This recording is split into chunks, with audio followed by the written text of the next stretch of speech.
ওয়াশিংটনে টানা তৃতীয় দিনের মতো চলছে শাটডাউন। সিনেটে রিপাবলিকান ও ডেমোক্র্যাটদের দুটি বিলই গৃহীত হয়নি। এ কারণে সোমবার পর্যন্ত নিশ্চিত শাটডাউন চলবে বলেই মনে করছেন অনেকে।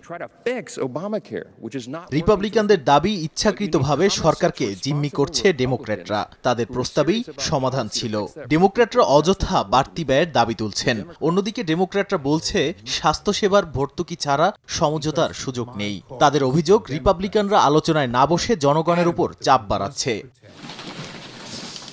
হাউস মাইনরিটি লিডার হাকিম জেফরিস সরাসরি ট্রাম্পকে অভিযুক্ত করে বলেন, প্রেসিডেন্টের কোনো কার্যক্রম পাওয়া যাচ্ছে না। ট্রাম্প ও রিপাবলিকানদের আসল লক্ষ্য জনগণকে কষ্ট দেয়া এবং স্বাস্থ্যসেবা ধ্বংস করা।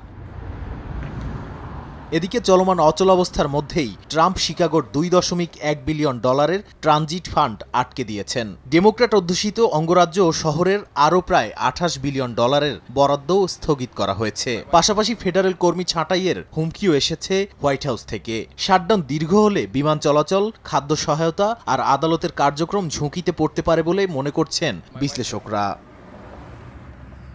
নাদিম মারজান, সময় সংবাদ।